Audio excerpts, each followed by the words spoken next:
आज गुरुवार है और दिसंबर माह की 4 तारीख शुभ दिन है और एक शुभ यात्रा, आध्यात्मिक यात्रा, सांस्कृतिक यात्रा, संस्कार, स्वास्थ्य सफाई से संबंधित यात्रा के विषय में मैं आपसे बातचीत करना चाहता हूँ। मेरे द्वितीय पुत्र कमांडर सिंह जीव रमन के जो बैचमेट है हर 2 साल पर कहीं न कहीं मिलते हैं और 20-25 फैमिली 28-29 तारीख को नवंबर महीने में महू, जो आर्मी का बहुत बड़ा ट्रेनिंग सेंटर है, वहाँ मिलन समारोह था और पुत्र जहाँ कहीं भी जाते इस तरह का समारोह में हमको भी साथ चलने के लिए बोलते हैं। मुझे भी अच्छा लगता है कि अकेले हम कहीं नहीं जा सकते हैं और उनका करीब आधा से ज़्यादा जो बैचमेट है डिफेंस के, नौसेना के, वो हमको जानते हैं, बराबर आते जाते रहते हैं। उन लोगों को भी आनंद लगता है, उन्हें बोलते हैं पिताजी को लेके आना। और इस उम्र में भी हम अभी तक भार किसी पर नहीं बने हुए।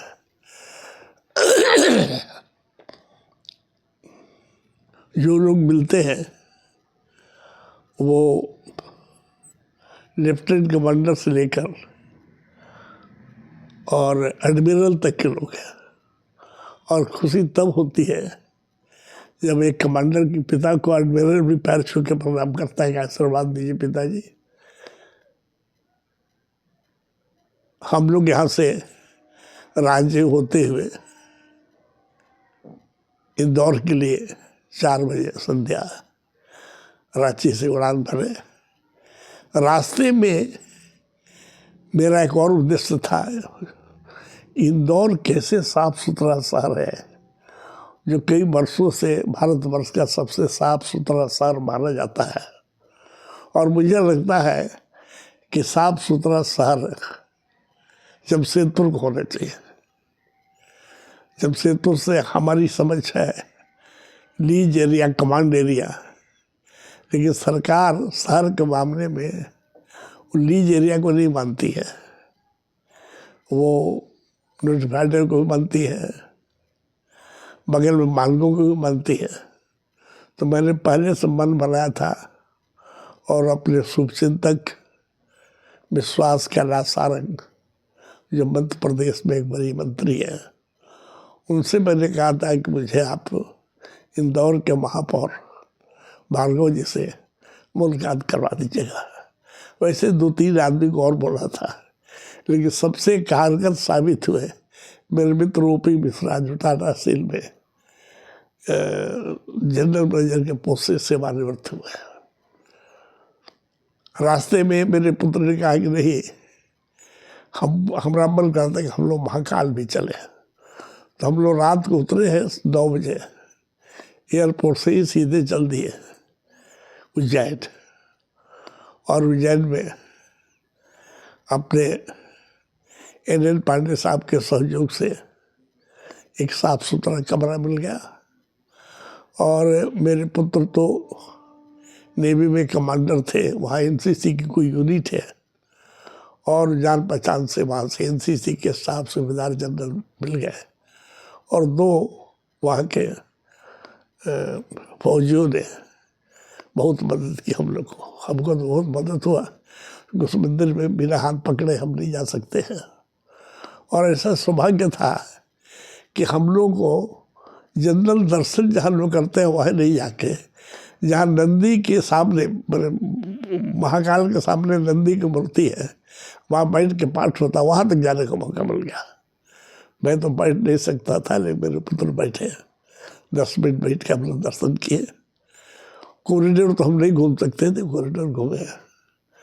वहाँ से पूरा हम लोग महाकाल का दर्शन, उसका आशीर्वाद, पूरा परिवार पूरा समाज, पूरा कुटुंब, सब नगरवासी स्वस्थ रहे, मस्त रहे, इसके लिए उनसे आशीर्वाद प्राप्त किया। और हम लोग चले आए इंदौर।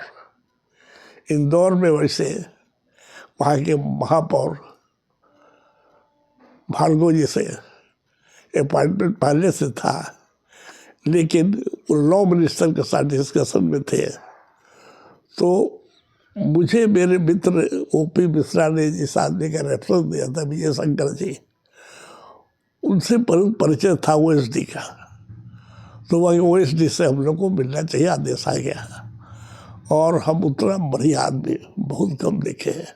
महापौर को OSD, senior government servant, doctor Nikhil, समाजशास्त्र से उन्होंने डॉक्टरेट की है, और बहुत ही साधारण तरीके से, सीधे सादे तरीके से, स्पष्ट रूप से समझाया इंदौर क्यों साफ सुथरा सिटी है। महापौर हर जगह है, म्यूनसिपल कॉर्पोरेशन हर जगह है, लेकिन है हम लोग जनता को, नागरिक को इन्वॉल्व करनी है। हम लोग का जो कूड़ा है, यहाँ पे 2 बाल्टी मिलती है, एक में गीला कूड़ा रखिए, एक में सूखा कूड़ा रखिए, लेकिन कोई सब मिला के एक जगह फेंकता है, उसको ले जाके डंप होता है। और उन्होंने बताया कि हम लोग इसके लिए ट्रेनिंग देते हैं। पहले एनजीओ को रखे हुए, एनजीओ को ट्रेनिंग देता है कि गीला कचरा क्या हुआ, सूखा कचरा क्या हुआ। तो घर में जहाँ से उठाव होता है कचरा का, वहाँ का परिवार, चाहे वहाँ की बहू हो या कोई नौकर हो, वो ट्रेन क्या हो रहता है, तो गीला कचरा और सूखा कचरा अलग करके देता है। अलग करके देने से क्या होता है कि कहीं कचरे को डंप करने की जरूरत नहीं पड़ती है, सीधे कचरा जाता है जहाँ रिसाइकिल होता है, विशाल कर 21-22 एकड़ जमीन मिला है, और वहाँ पर डंप किया है। और सूखा जो कचरा है उससे सीमेंट बनाने के लिए रॉ मटेरियल बनता है, और गीला जो कचरा है उससे सीएनजी गैस और खाद बनती है। कितना बड़ा इन्वेस्टमेंट वहाँ किया है सरकार ने, म्यूनसिपल कॉर्पोरेशन ने। और हर आदमी को, हर परिवार को कैसे कचरा को छांटा जाएगा, अगर गलती हो गई तो पनिशमेंट भी होता है।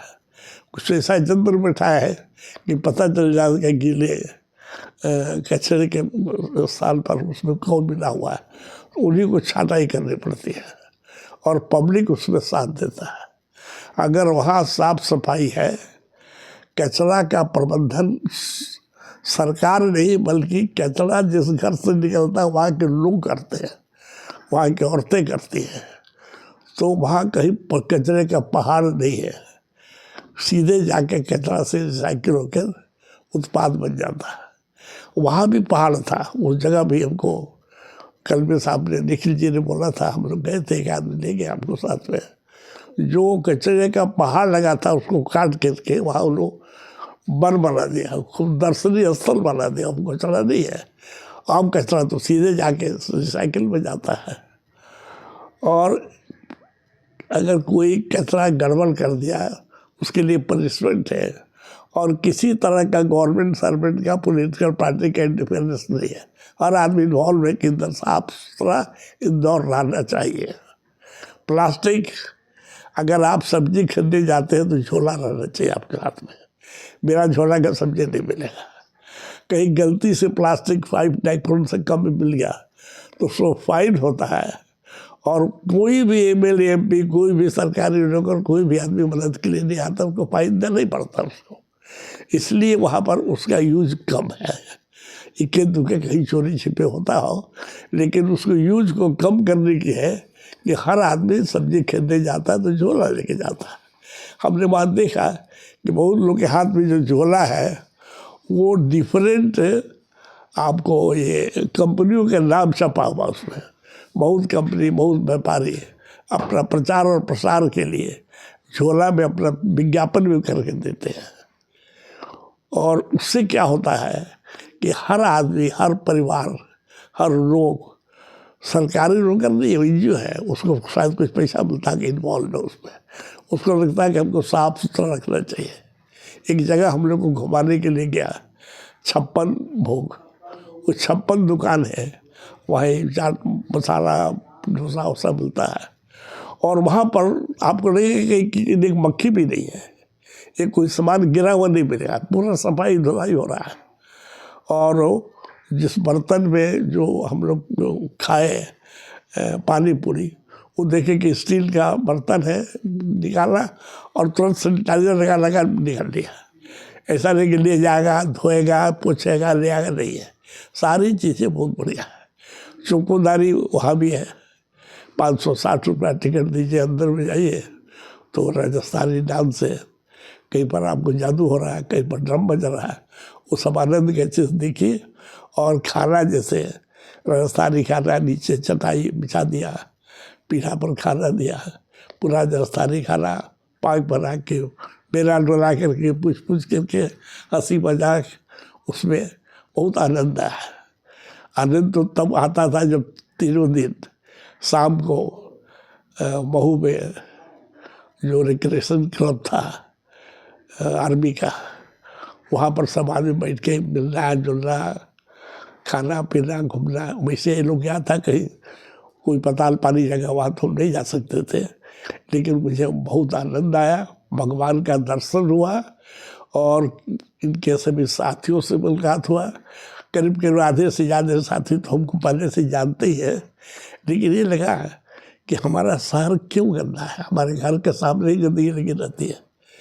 गिरा के लिए बाल्टी मिला, कोई बाल्टी में नहीं समझ देता, इसे दे देता है, वो भी कहीं ले जाके डंप करता है। क्या हमारे ऐसा नहीं हो सकता है? हमारे यहाँ हम लोग जागरूक हो सकते हैं।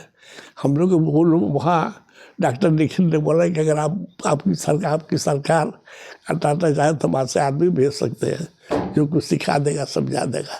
ये सारी चीज़ों को करने से तब सफाई होगी, तब लोग एक दूसरे को देखेगा कि मेरा शहर बढ़िया है। मुझे उम्मीद है कि चाहे सरकार के तरफ से हो, टिस्को के तरफ से हो, बहुत सी संस्थाएँ, व्यापारियों की संस्थाएँ, सब मिलजुल कर चाहें तो इंदौर से बढ़िया साफ सुथरा वाला शहर हो सकता है। 30 लाख का पॉपुलेशन में एक मक्खी नहीं मिलती है, ओपन ड्रेन नहीं है, चौड़ी चौड़ी सड़कें हैं, दिन भर झाड़ू लगता है और वहाँ से उठा के कचरा चले जाता है। आपके घर के सामने में अगर कुछ है, वहाँ कचरे का ड्रम रख लीजिए, उठा के ले जाकर बनाएगा। अगर ऐसी प्रकृति हो जाए तो हम लोग कचरा फ्री हो जाएंगे, साफ सफाई होगा, स्वस्थ जीवन रहेगा। और हम चाहेंगे कि सारे आदित्यपुर से लेकर मानगो झुकसराई के लोग की सफाई में अगर फिर जाए तो हो सकता है कि अगले नहीं तो अगले में हम लोग इंदौर से साफ सुथरा शहर की गिनती में सबसे आगे रहेंगे।